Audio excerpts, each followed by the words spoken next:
Dr. R.J. Rushduni, RR 161 AM 72. Medicine and Healing. From the Easy Chair, excellent colloquies on various subjects.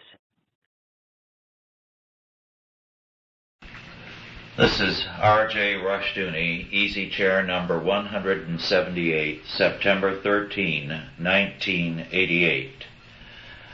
This evening, Otto Scott and I are going to discuss the subject of medicine and healing. This is a subject big enough to keep one going for a month, because we are at a critical time in history with regard to medicine and healing and with regard to the medical profession.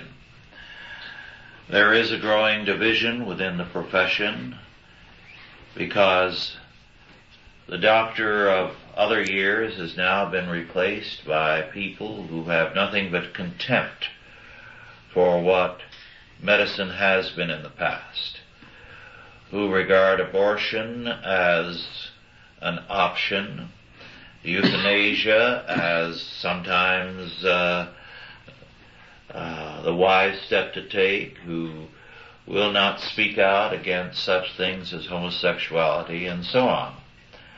So a division is growing within the medical profession. One of the most common reports I've had from many doctors whom I know is that partnerships of many years have been broken over these issues. The fundamentals are now becoming very important. Things that were taken for granted with regard to medical practice are no longer taken for granted. And men who've worked together for 10, 15, 20 years find that they have grown apart because of their differing perspective on medicine. At the same time, something has happened to the patient as well, because our problems today are not only the doctors, they are the patients also. And I'd like to read something from David T. Nash, M.D., Medical Mayhem, a book published in 1985.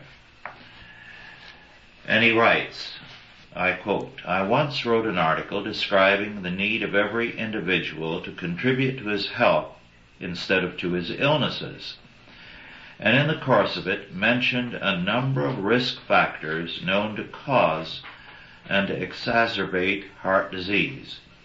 The article was quoted in a local newspaper, and a few days later the letters to the editor column included a letter from an irate reader who indignantly attacked the article. The gist of the tirade was that, pointing out the antecedents to heart diseases, I was blaming the victim. Many of us would like to believe that heart disease strikes as a bolt from a vengeful deity. It is common to find patients who develop heart disease and refuse to believe that smoking, overeating, and inactivity contributed to their plight. Such patients delude themselves into believing that medical care can cure the effects of their own bad habits. They believe that good medicine will give them good health without requiring any personal effort on their parts." Unquote. So this is a very real problem now, and I've had doctors tell me that it really creates resentment if they will not prescribe some kind of wonder drug, that the patient, if told that rest or some attention to personal habits is the proper course of action, they feel cheated. They want to be given something that will do the job for them so that they can go on living as they were living before without any difference. So we have a problem that is in doctor and in patient, that is a part of our cultural decline and even breakdown. Otto, do you have any general observations to make by way of introduction? Well, I think the depersonalization of medicine Yes. is something that worries almost all observers. It's part of the depersonalization of a society as a whole, and it's not particularly the fault of the medical profession. This is true in law, and it's true everywhere else, where individuals are not treated as individuals, they're treated as examples or representatives of types. You're a white male, white middle-class, middle-aged male, or you're a young black female. You're this or you're that. You're not who you are, but what you are. And the whole specialization of medicine, which has led to some very strange things. We have, for instance, heart trouble, which you correctly point out, is the leading cause of death in the United States. I think 500,000 a year, somewhere in that area, which gave rise to the bypass surgery. Now, I've lost several friends to bypass surgery because they had more than one bypass, and it's very difficult, the massive scar tissue created from one bypass, to go in and do it again. I had one man who died as a result of the third effort when they went into his back. And I said, you know they'll kill you. You're not going to be able to live through that. And he said, well, in the condition I'm in now, I really don't care. And this was in a veterans hospital, where there was no question of who could pay whom. And we have that sort of thing going on. Yes. Now, it's the anecdotal method of covering a subject, as everyone recognizes, is not going to give anyone an accurate picture. Overall, medicine has expanded. It's learned more than it's ever known before. Its diagnostic tools are better than before, and so forth. But I can never forget Durant's aphorism. He said, new diseases come from the cures of the old. And we have one of the most highly medicated populations in the world. I remember years ago talking to a refugee physician, a Jewish doctor who had gone through medical school in Poland in the 30s, who then fled from the Nazis into Italy. And he practiced in Italy until the latter years of the war. And he said, you know, the Italians are tough. He said they would come in, if half their leg had been cut off, they're carrying their leg, hopping it. He said you couldn't kill them with a hammer. And he was used to hard cases and tough people. Then he had to flee from Italy because the fascists began to go anti-Semitic as under Hitler's pressure, and he practiced in Shanghai. And in Shanghai, again, he was dealing with white Russians who had been there for years, or with Chinese. And then he came to California. He said he had never seen such beautiful people, great, big, robust, beautiful-looking people. And he said they'd get a cold or something, and he said they'd go to bed, and it would be weeks for him to get them on their feet. He said they were like hothouse plants. They had no strength at all. And I listened to that with some interest. That was he told that in the late 40s, I believe, when we still had a lot of tough people left over from the previous generation. And since then, I've noticed that there doesn't seem to be much spiritual strength in the average American. And they go to a doctor not just because they have a physical problem, but because they have a mental or a psychological or even a moral problem. Doctors have become everything here. They've become priests, witch doctors, savants, social critics. It's almost like the old peasantry view of the priesthood. The doctor is supposed to be a magician, so I can understand when you say that they expect a magic pill. Of course. You spoke of the depersonalization of modern medical practice, and I think that's a very important point. Nowadays, there are a great many clinics where a large group of doctors come together in a building that is larger than hospitals often were when we were younger, and operate a group practice, so that when you go in, you are passed from hand to hand. And this kind of practice is very popular with many patients, because somehow it is more scientific and objective to be put through a lot of tests and procedures in a kind of mechanical way.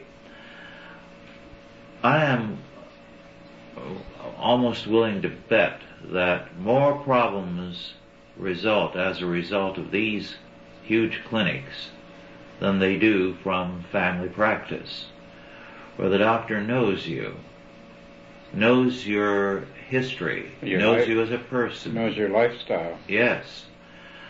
I know that before I went to the university, our small town family doctor, who also delivered one of my children some years later, told me not to let any university doctor examine me in the morning, because he would think I was nearly dead, because he said, and he had treated cousins and aunts and uncles,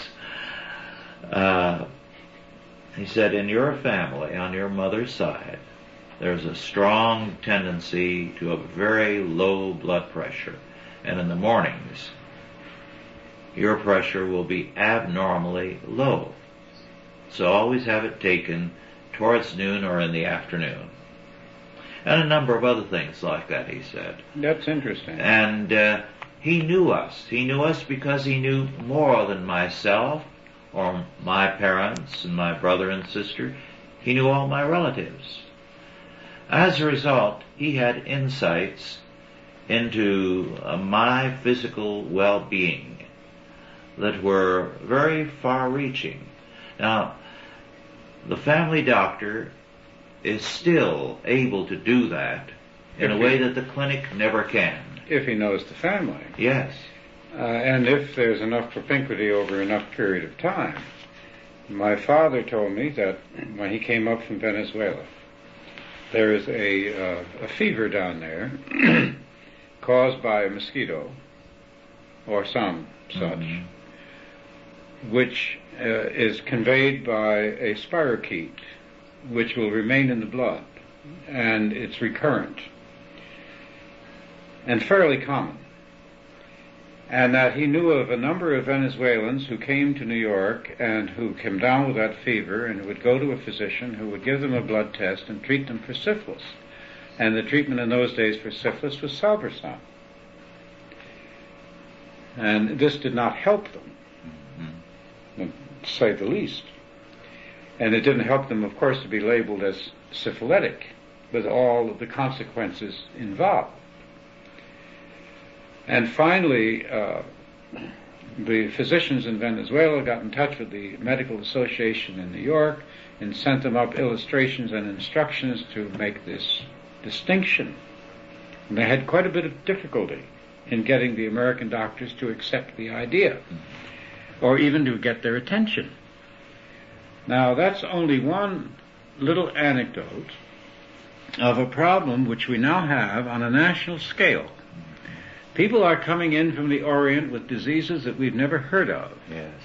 They're also coming in with, they're harboring diseases that are endemic to them, that don't bother them, because they have developed an immunity to them.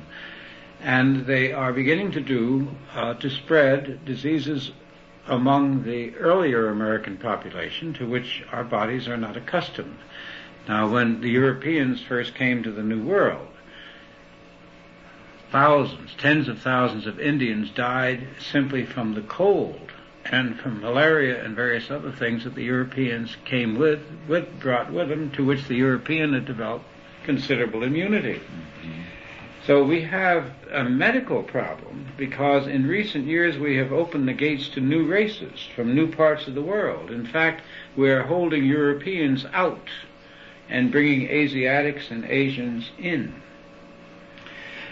We have another problem in medicine as in other areas of life, such as the ministry. The school is a problem, the medical school. And I believe the medical school today is training monsters.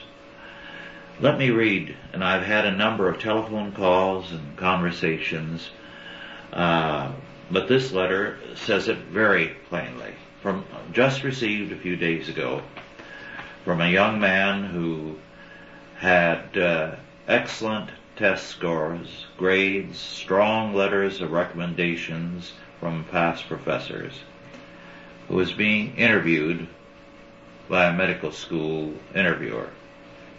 I quote, "In my interview, it was apparent very early on to those interviewing me that I took more than a weekend interest in my religion. Asked if I would perform an abortion on a 14-year-old, I responded, of course not. Asked if I would refer her to someone who would, once again, I said that in light of my views on abortion, it would be hypocritical of me to say, no, I won't kill your baby, but here's the name of someone who will.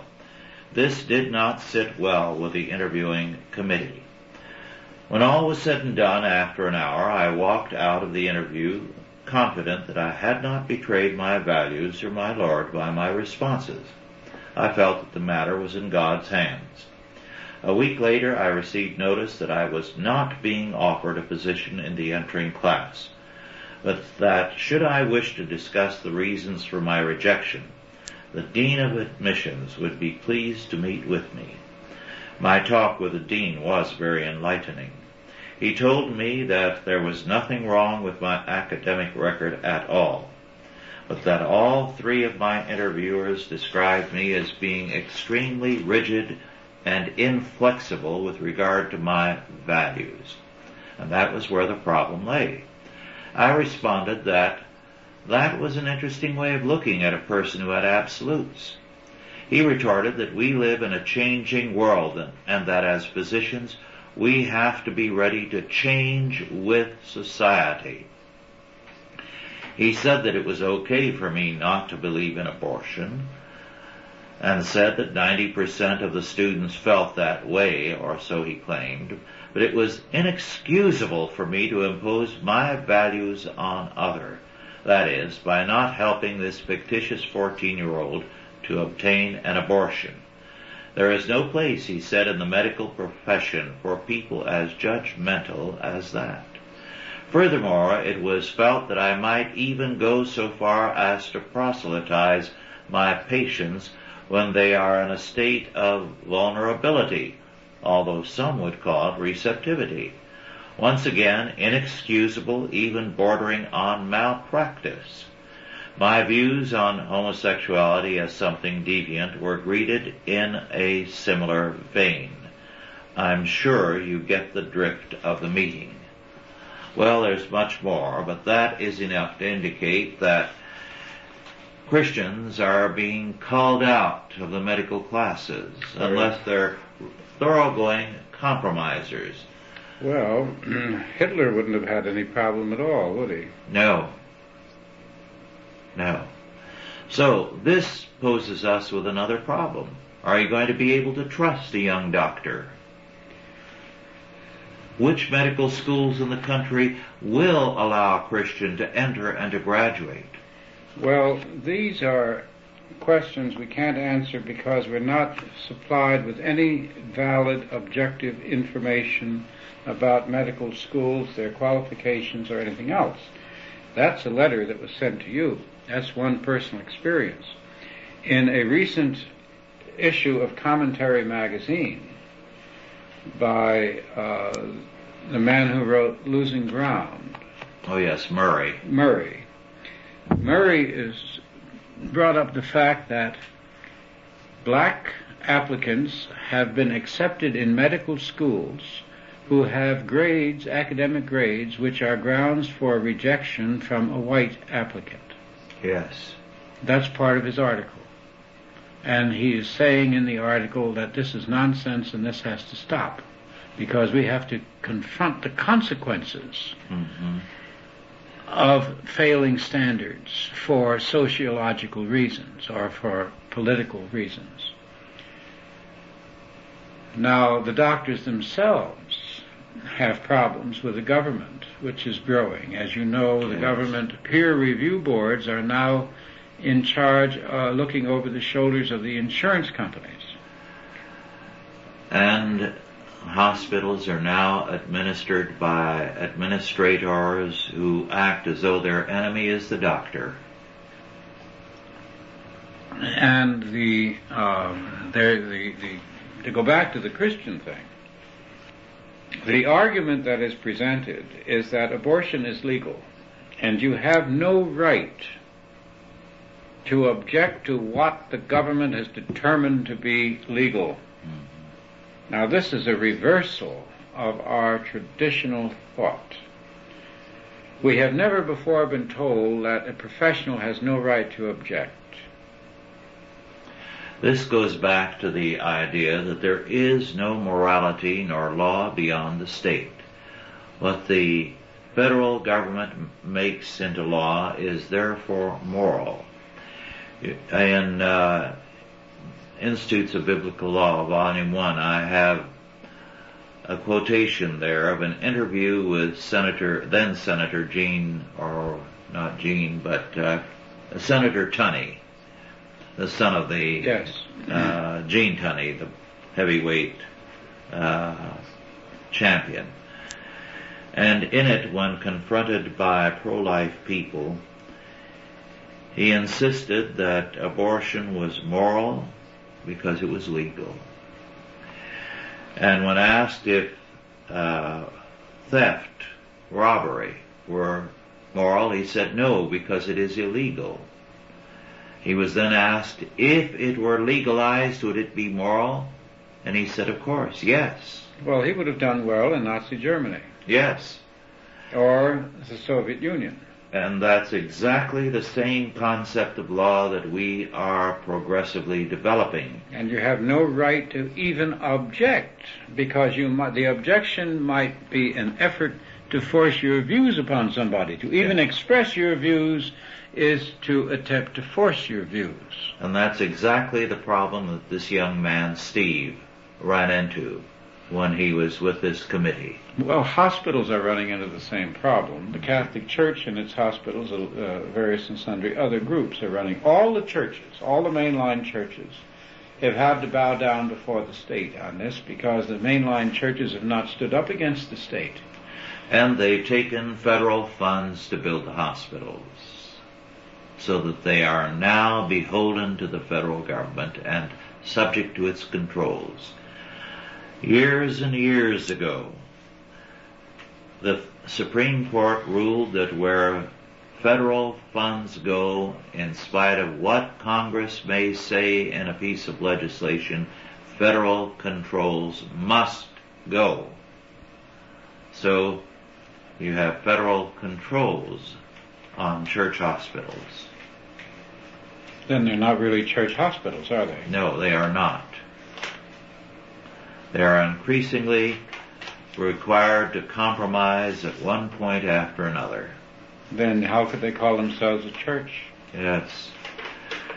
This is why there will have to be, in the years ahead, something of a revolution in the medical profession, both with the doctors, the patients, and the hospitals. A radically changed attitude.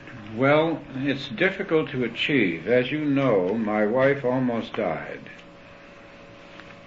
She had a serious operation on her knee, which left her debilitated and lame.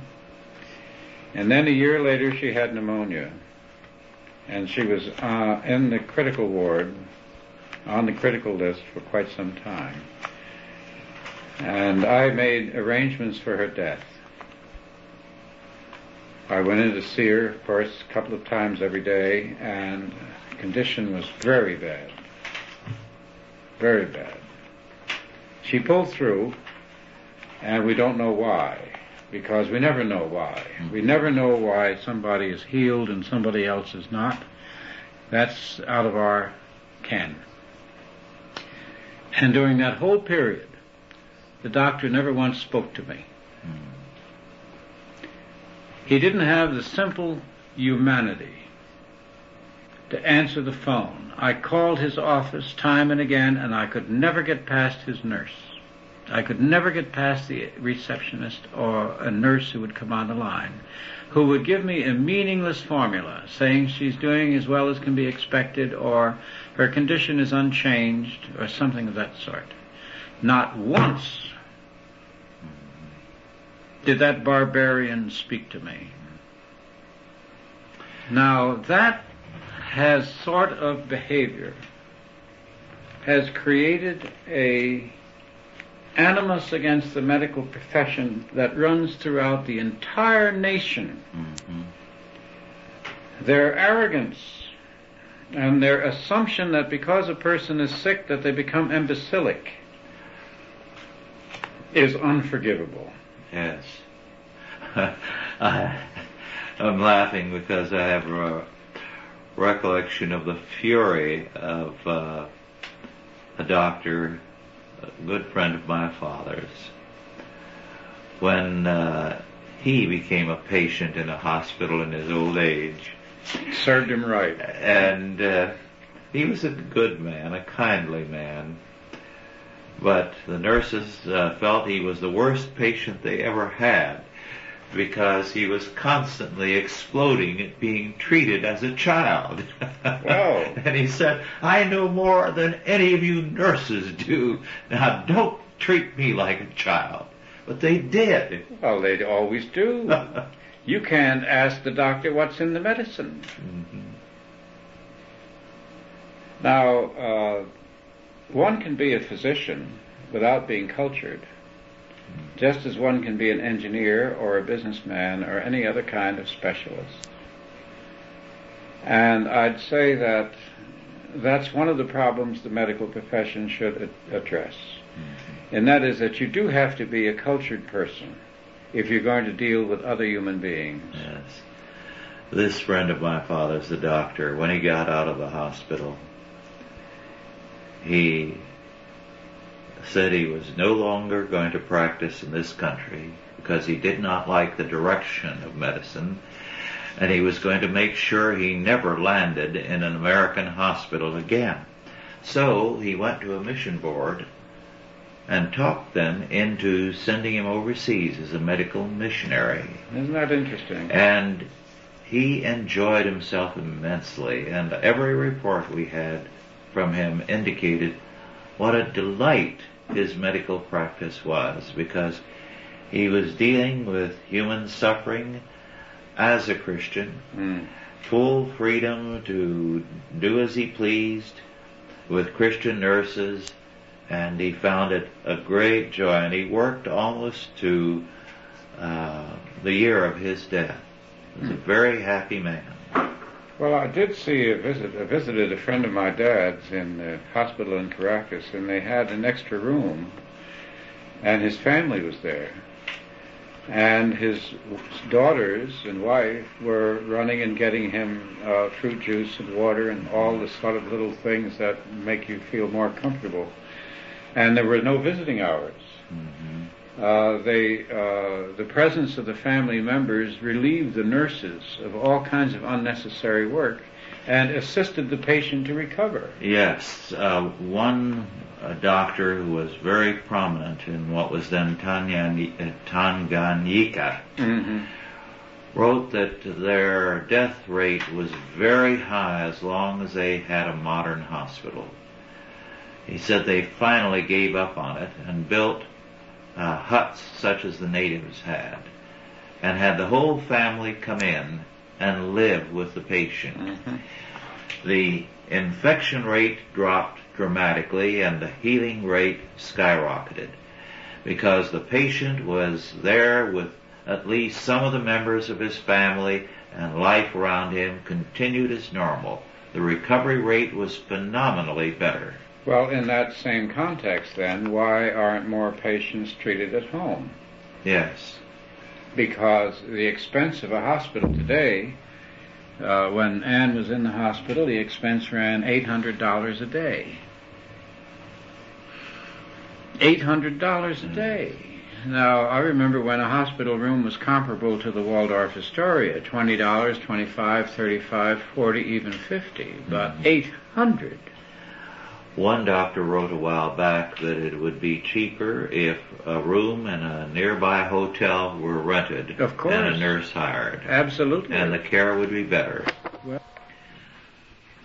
one of the interesting things that I'd like to call attention to in a moment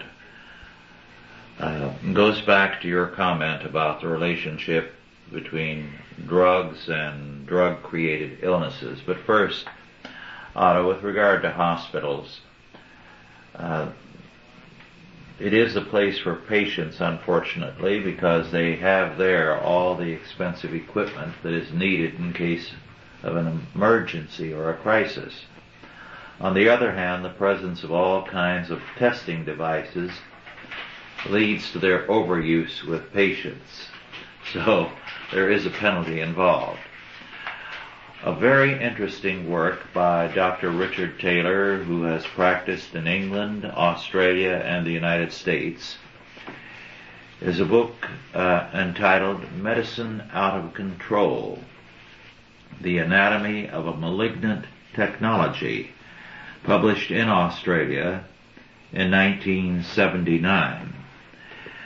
And he there made a number of very important points, and in a sense you could say could see the coming of AIDS, because drug therapy of various sorts destroys the immunity system slowly.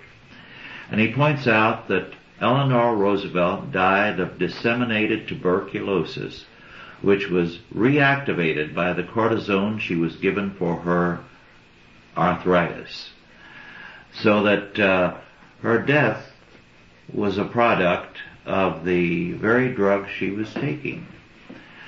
And this has been documented over and over again by a number of writers, so that the overuse of drugs is damaging the immunity system of peoples and creating very, very serious problems for people. Well, I wondered about tranquilizers when they first appeared. And they, if you recall, they appeared, I believe, in the late 40s, early 50s. Yes. And it was supposedly to reduce anxiety and stress. Now, anxiety and stress is part of life. Mm-hmm. If you're alive and you're alert, you have these various emotional responses which are essential to your ability to meet the situation. Mm-hmm. To be relieved of anxiety or stress when you're still in a difficult situation just makes you less capable of rising to the occasion. Mm-hmm. It blankets your feelings, your emotions. It's a more respectable way that of attaining what the alcoholic attains, which is a temporary forgetfulness of his actual problems. He gets an imitation euphoria. Well, victory is a lot more euphoric and a lot better. Yes. And I wondered very seriously about, and in those days I hadn't converted, I didn't put it in moral terms, but I just wondered about the unnaturalness of anybody who wanted to be cushioned from life. It just didn't seem mature. Well, you've made a very, very important point that I could confirm abundantly out of my pastoral experiences. I'll go back to one that is from the early 50s, which is a confirmation of that. Namely, that many of these tranquilizers are given to people to enable them to evade their responsibility because they are ducking their duties. This instance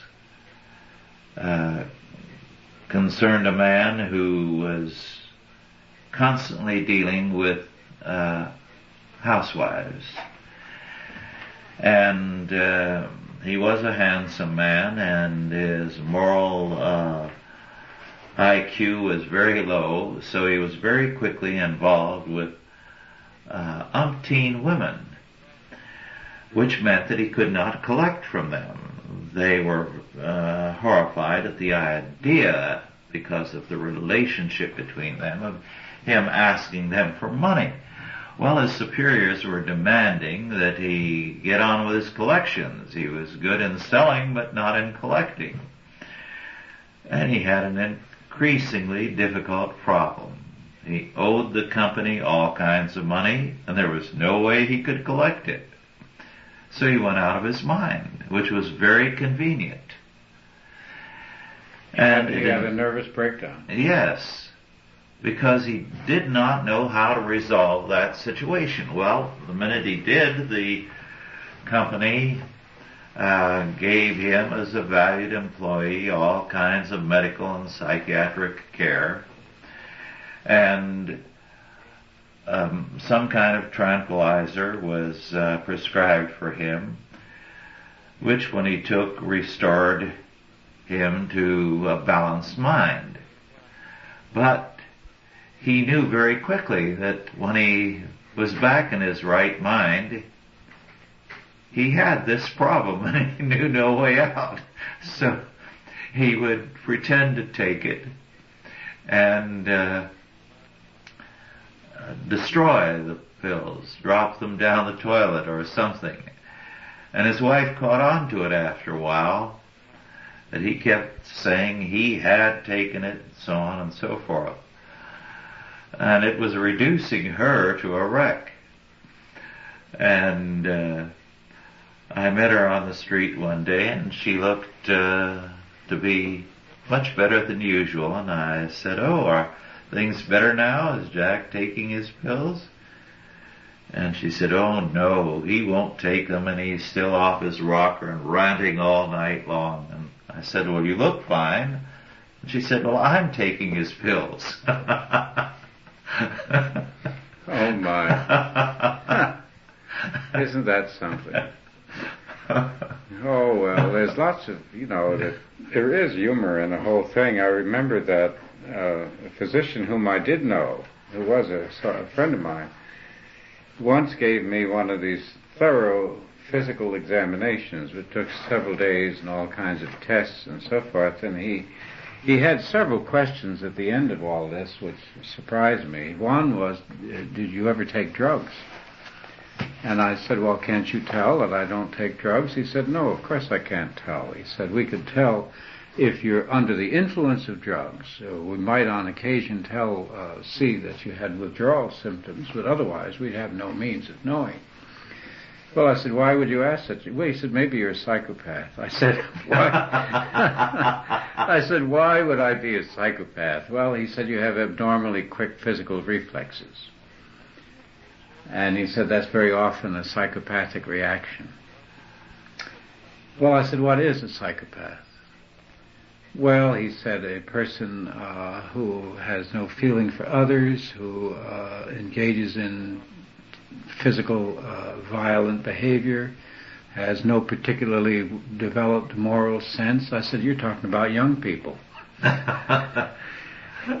I said, "Are there any elderly psychopaths?" He said, "They're very rare." I said, "That's what I thought." I said, "You're really talking about youth." Well, he said, "Otto, didn't you ever have any money?" I said, "What do you mean?" He said, "You've got your appendix, your tonsils, your adenoids." He said, "You're worth several $1,000s on the hoof to any doctor."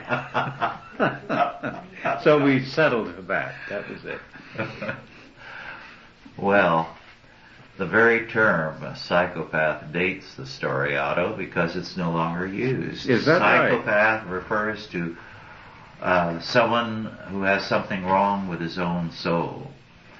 Now the term is sociopath. Oh, a sociopath. He is socially created. I see. I didn't know that. Yes. Oh, I can't tell that story anymore without Oh, you can. being dated. I'd like to quote a couple of things from a book written by a professor at the Yale Medical School, Dr. B.S. Siegel, Love, Medicine, and Miracles. In part, a very fine book, although he goes overboard on holistic medicine. Mm-hmm. And there are some things he says that I certainly cannot agree with, because it indicates softness with regard to Eastern religions. However, to his credit, I must say he stresses the healing power within an individual. Mm-hmm. And he says every doctor should attend a healing service at least once and to realize what can be done. Mm-hmm. At any rate, he does quote Pasteur's famous statement that in disease it is the soil, the human body, which is the most important factor. Then he quotes, in another context, of course, but all the same for its importance, a remark by David Ben-Gurion, who observed, and I quote, "Anyone who does not believe in miracles is not a realist," unquote. Mm-hmm. And that, I think, is a tremendous quotation. Then another statement by Dr. Siegel, quote, "Depression is a partial surrender to death," unquote. That's very pertinent. Yes. And he does speak about the fact that it is not the drugs, but the patient who does the healing for the most part. And he has one story on that which is very, very dramatic.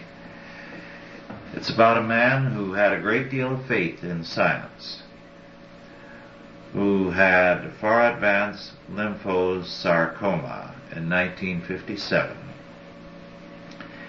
And he says that all known treatments had become ineffective. Tumors the size of oranges littered his neck, armpits, groin, chest, and abdomen. His spleen and liver were enormously enlarged. The thoracic lymph duct was swollen closed, and 1 to 2 quarts of milky liquid had to be drained from his chest each day. He had to have oxygen to breathe, and his only medicine now was a sedative to help him on his way. Then he goes on to say that in spite of this, this man still had hopes because he believed in science. And there was a new drug that was being tested named carbazin. And it was to be evaluated in the very clinic where he was. And he begged for it even though he did not qualify, because the experimenters wanted subjects with a life expectancy of at least 3 months and preferably 6 months. And they were not sure that this was on a Friday, that he would last till Monday. But because of his pleading, and he was somebody of consequence, they finally gave him an injection on Friday of carbazin. And then the doctor reported on Monday, "I'd left him febrile, gasping for air, completely bedridden. Now here he was, walking around the ward, chatting happily with the nurses, and spreading his message of good cheer to any who would listen. Immediately I hastened to see the others. No change, or change for the worse, was noted.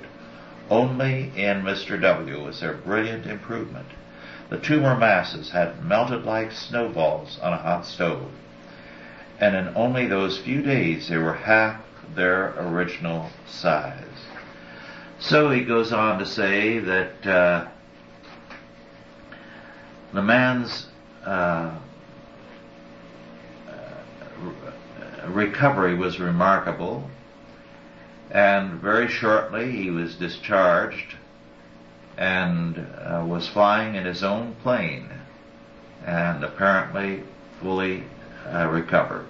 But 2 months later, the first reports about chrobiazin in the news were published, and all the testing clinics reported no results. This so disturbed the man because he was, as he says, logical and scientific in his thinking, and he began to lose faith in his last hope. So, after 2 months of perfect health, he relapsed to his original state, became gloomy, miserable, and very, very quickly was back to his original state, dying.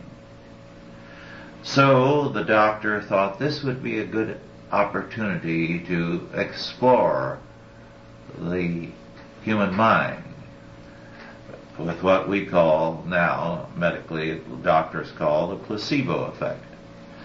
So he told the man that the chrobiazin he had received in the early shipments had deteriorated in the bottles, and he had a new super refined double strength product which was going to arrive the next day. And the man was immediately happy and optimistic, and he recovered again. And the injections were fresh water and nothing more. And he was again able and back to flying. The picture of health, the doctor says. But the final AMA announcement came out, and it read, quotation, "Nationwide tests show chrobiazin to be a worthless drug in the treatment of cancer," unquote. Within a few days of that, the man was back in the hospital and died in less than 2 days. Well, what is it? The faith of a mustard seed. Yes.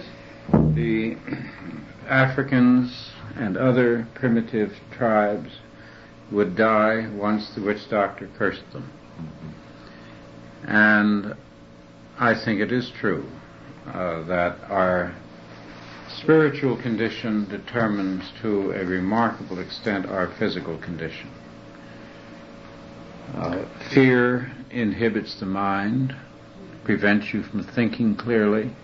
Terror, lack of faith. I remember an enormous drunken Indian who appeared in the Union Hall in Houston in the middle of the strike. And I was in a hotel next door, and they called me over. They were terrified of him.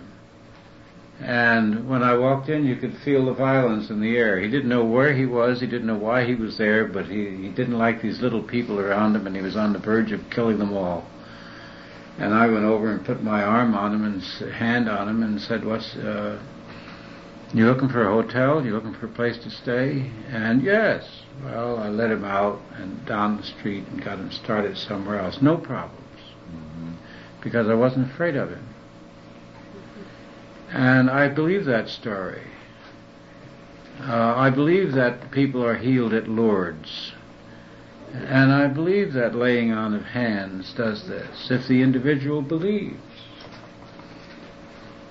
And we're in a very peculiar period. We're in a period where ancient superstitions are re-arising, when ancient forms of medicine are being reaccepted, acupuncture and herbs and all kinds of things, holistic medicine, chiropractic, which the Egyptians practiced. At the same time that we have these great technical advances. But the odd part is that the technician and the technological advances are bereft of spiritual value. Mm-hmm. Well, Dr. Siegel says that the individual's attitude is the most important factor in healing. And he feels that too great a demand of yourself also can be unwise. In fact, he has a statement, "I'm not okay, you're not okay, but that's okay." But he says this, and I quote, "The simple truth is, happy people generally don't get sick." unquote. Well, of course. And sickness, it's very interesting that a major illness like tuberculosis, any really major illness is accompanied by a darkening of the mind and the spirit. Mm-hmm. And cancer has frightened so many people. We almost have a media that is intent upon destroying all the joy of life, because they terrify people with the idea that everything is going to bring cancer if you use it at all, that your home is unsafe because of radon, because the atmosphere is unsafe because of acid rain, the beaches are unsafe because you might drown, you get nothing but this litany of disaster and calamity and so forth, and you wonder that anybody recovers, that anybody is healthy, that anyone is happy. Well, you mentioned radon. Today's paper said that they are coming to the belief that every home should be tested for radon. How much will they charge? They're just giving the politicians a new tax idea. Oh, yes, and it will mean that millions will qualify to get it freely. And what's the treatment? We will pay doubly. What's the treatment for radon? Have they gotten around to that yet? I don't know. I don't know. Then where would you go? I suspect one of these days we will learn that radon is not radon. Well, for the time being, it's a good scare. Well, the idea of the perfectly safe vehicle, mm-hmm. the idea of the perfectly safe and secure life is insane. Yes. I mean, life is a very brief thing, and you walk down the wrong street and something can happen to you. Yes, that's the point that Elgin Grosclose, a very remarkable man, made so powerfully, that to seek a risk-free life is death to any society, death to any economy. Well, yes. A society that doesn't want to have any risks will not defend itself. It cannot fight, cannot have a war, runs out of people. Mm-hmm. And we have an awful lot of people who think that death is something unnatural. It's a tragedy. The tragedy of death. Well, it's very natural. It's as natural as birth. Death was a great deal more evident when we were young. Yes. We all had playmates we knew who died, and every family we knew had a death in the family, and there was a wake. I remember my grandmother, my Irish grandmother, going over to feel her brother in his coffin, and she said, "My, wasn't he thin?" And on the way back home, I said to her, "How could you do that?" And she said, "Well, when I was a girl in Ireland, we used to bathe and dress the body." Mm-hmm. That was done at home. And she lived in Cork, which wasn't really rural either. Well, I've been by a great many deathbeds. And I've seen some very beautiful deaths. Christians who, in dying, seem to see both worlds simultaneously, and who suddenly, although they had been very hard of hearing, could hear the whispers from a distance, and who had a remarkable peace and joy as they went. Well, so that you see a great deal of beauty in the deaths of it's the equivalent of birth. Yes. We're not aware of our birth.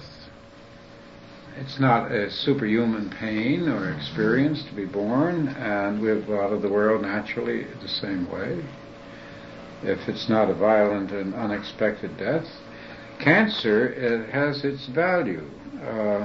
Both my grandfather and my father died of cancer, which gave them plenty of time to organize their affairs and adjust themselves to it. And they went in very good form. That's an interesting point. In the Middle Ages, it was a lingering death that everyone wanted. It gave them a chance not only to organize their affairs, but to take their leave of all their family and friends and to give them counsel. And it was something they looked forward to. But now people want to go quickly without knowing it because they dread the lingering ailment. Well, I don't know why they should. And both my grandfather and my dad, the whole family went out of its way to go visit and listen. Mm-hmm. My grandfather gave several deathbed orations, and my father refused to acknowledge the situation at all. I think he pretended he was just indisposed. But whichever he chose. Mm-hmm. And he kept on doing business. Well, he was trying to create a lottery. That was his last venture. For Venezuela? Yeah, for one of the provinces. He wanted to set up a lottery. He had it worked out. He had a telephone next to his bed. And he was doing business quite a while. Mm-hmm. Well, we've covered a lot of territory. Is there any concluding summary statement you'd like to make? I like doctors. I respect physicians. I respect the profession they've chosen. It's not a profession I would choose, but it's certainly one of the most essential. I'm sorry that it's developing such a bureaucracy, that has developed such a bureaucracy, and that it has gotten so far away. And I include in that even the areas of medicine as the therapists, the psychiatrists and psychologists and so forth. More and more it seems to me that these people look at other human beings as specimens and cases and not as individuals and brothers and sisters, wives and daughters and fathers and sons. The human family relies on the medical profession to a considerable extent, and I really think they should pay more attention in this country to the cultural aspects, especially since we have such a polyglot country. There was a doctor in my hometown who, back in the 50s and into the 60s, practiced and had perhaps the most important practice in the community. He was a Christian, and he had a number of Bible verses that he would prescribe to people. So very commonly, when he felt that drugs were not the answer, he would jot down a verse on the prescription pad and hand it to the person and tell them, you'd better take this seriously. A merry heart doeth good, like a medicine, and others. Quite a variety of verses. It used to shock some people because they wanted a prescription they could take to the pharmacy. And they wanted a magic pill. Yes. And he would put the responsibility on them. It was very refreshing to talk with him. Well, our time is about over. Thank you all for listening, and God bless you all. Authorized by the Chalcedon Foundation. Archived by the Mount Olive Tape Library. Digitized by ChristRules.com.